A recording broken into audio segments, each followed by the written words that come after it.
असं म्हणतात शिंदे. बघा,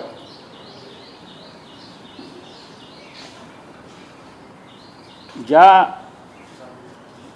कचऱ्या स्वतः एकनाथ शिंदेना सुद्धा निर्माण केलेलं आहे,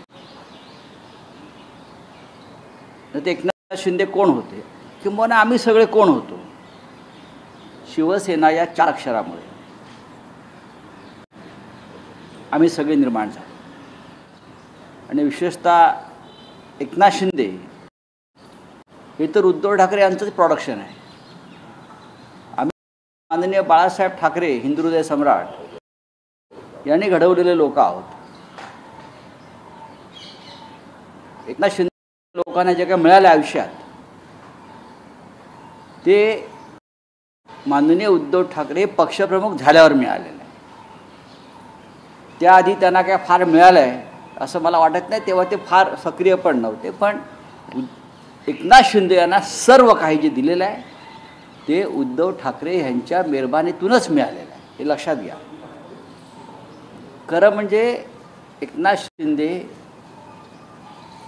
यांच्या जीवन कृतज्ञता हा शब्द असेल ते त्यांनी कृतज्ञ असायला पाहिजे.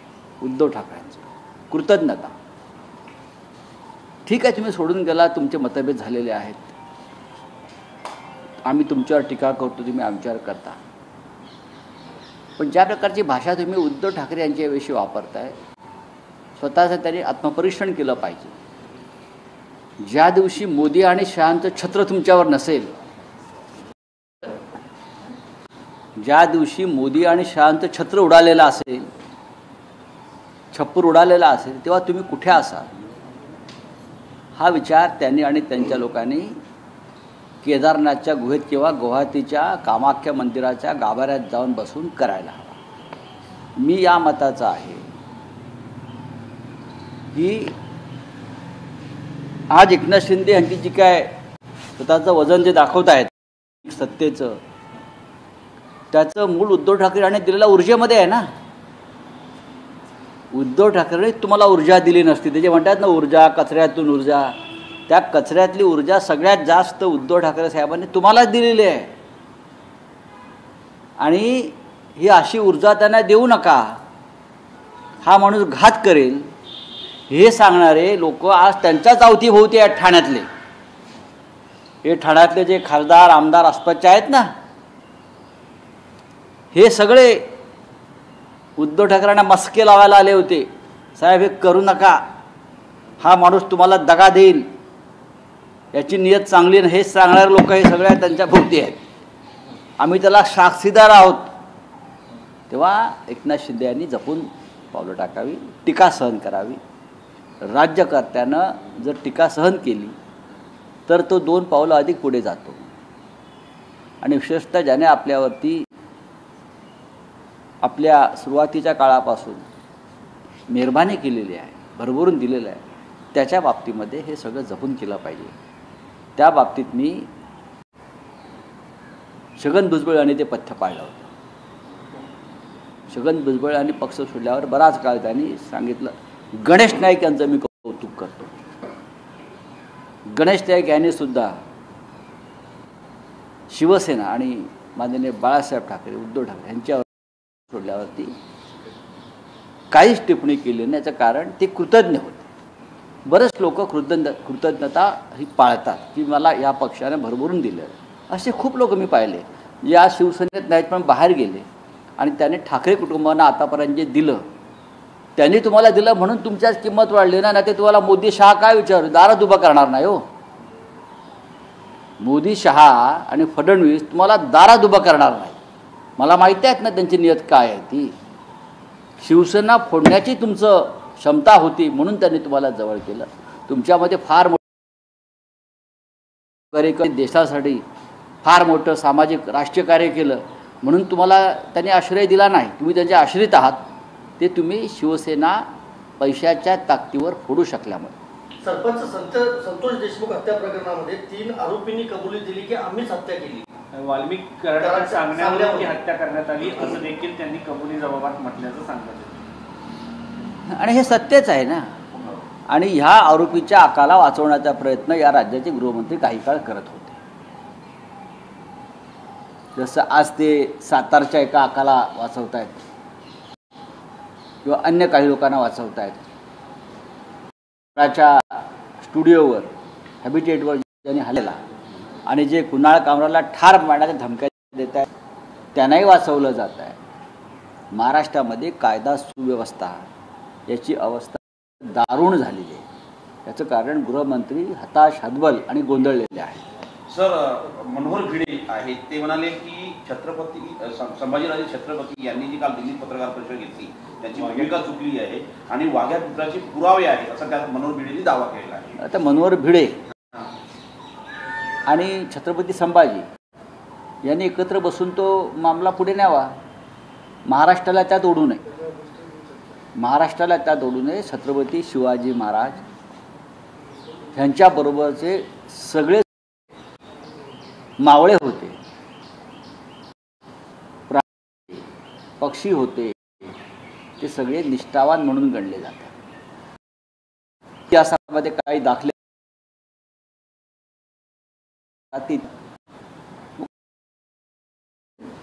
तितकंसं योग्य नाही असं मला वाटतं. लोकांनी काही स्वीकारलेले असतात, जरी त्याला ऐतिहासिक पुरावे कदाचित नसतील, पण भावनिक दृष्ट्या ते स्वीकारलेले आहेत. त्याच्यामुळे आता ज्येष्ठ इतिहास तज्ज्ञ बखरकार मनोहर भिडे हो त्यांना करायचे, कारण की ते आणि आमचे माननीय छत्रपती संभाजीराजांचा मुद्दा आहे. पण अशा प्रकारची भूमिका कोणत्याही शहाण्या नेत्यानं घेऊ नये या मताचे आम्ही आहोत. महाराणी ताराबाईची समाधी अत्यंत वाईट स्थितीत आहे. छत्रपती संभाजीराजे मात्र इकडच्या प्रश्नावरती बोलतात. त्या समाधीवरती अगोदर तिथे एक स्मारक उभं राहायला हवं अशी मागणी आता होताना पाहायला मिळते. तारा राणीनं औरंगजेबाला झुंजवलं, बरोबर ना? झुंजवलं. आणि शौर्य काय आहे मराठ्यांचं ते तारा राणीनं दाखवलं.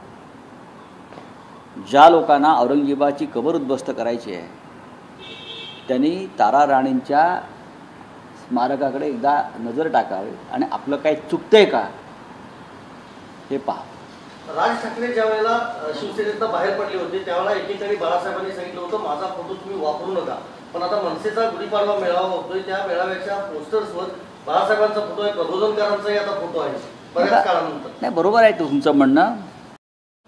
बाळासाहेब ठाकरेंना राष्ट्रपुरुषाचा दिल्यामुळे त्यांना आता राष्ट्रपुरुषाचा दर्जा आहे, तसा ठराव मंजूर झाला आणि तशी मान्यता आहे. त्याच्यामुळे कायदेशीरदृष्ट्या त्या फोटो आता कोणी वापरू शकतो. म्हणून तर एकनाथ शिंदेचं फावलं ना, म्हणून तर त्यांचं फावलं, कारण बाळासाहेबांना राष्ट्रपुरुषाचा दर्जा. आणि महात्मा गांधी असतील किंवा हे सगळे प्रमुख टिळक असतील, नेहरू असतील, माननीय बाळासाहेब, ते त्या राष्ट्रपुरुषांच्या यादीत आहेत. त्याच्यावर त्यांचा कोणाचा आता व्यक्तिगत हक्क असू शकत नाही, पक्षाचा हक्क असू शकत नाही. विधानसभेच्या विरोधी पक्ष नेत्यासंदर्भात अद्याप कोणताही निर्णय घेतला गेला नाही. होय, महान लोकशाहीवादी सरकार बसलेलं आहे. घटनाबाह्य सरकार एक चालू शकतं, घटनाबाह्य, पण घटनेनुसार आम्ही विरोधी पक्ष नेतेपद मागतोय ते आम्हाला देत नाही. कारण विरोधी पक्ष संख्येने कमी असला तरी त्याची भीती सरकारला वाटते. चलिए हो गया, चलिए. सर्वोच्च न्यायालयाने महाराष्ट्र आयाराम गयाराम मध्ये सर्वात पुढे सगळ्या राज्यांना मागे टाकले अशी टिप्पणी केली आहे. ही सर्वोच्च न्यायालयाने केलेली टिप्पणी आहे. आणि गेल्या 3 वर्षामध्ये आयाराम गयारामांचं प्रकरण वाढलेलं आहे. हा नरेंद्र मोदी आणि त्यांच्या राजकारणाला दिलेली चपराक आहे. महाराष्ट्राची नासाडी करण्याचं काम मोदी, शहा आणि फडणवीस यांच्या राजकारणाने केली आणि म्हणून सर्वोच्च न्यायालयाला ही टिप्पणी करावी लागली. बोली आपका.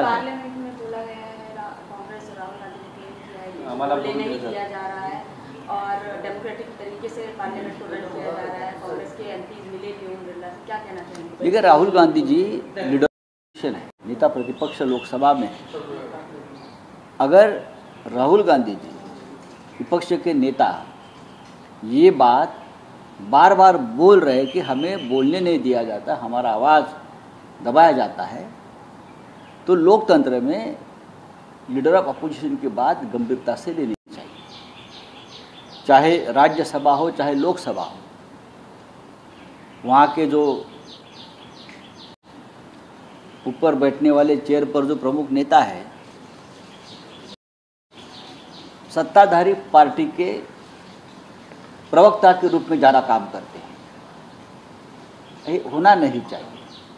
अगर विपक्ष की आवाज़ ही नहीं होगी किसी सदन में तो लोकतंत्र नहीं बचेगा, लोकतंत्र की आवाज़ भी नहीं बचेगी। ये सबको समझना चाहिए।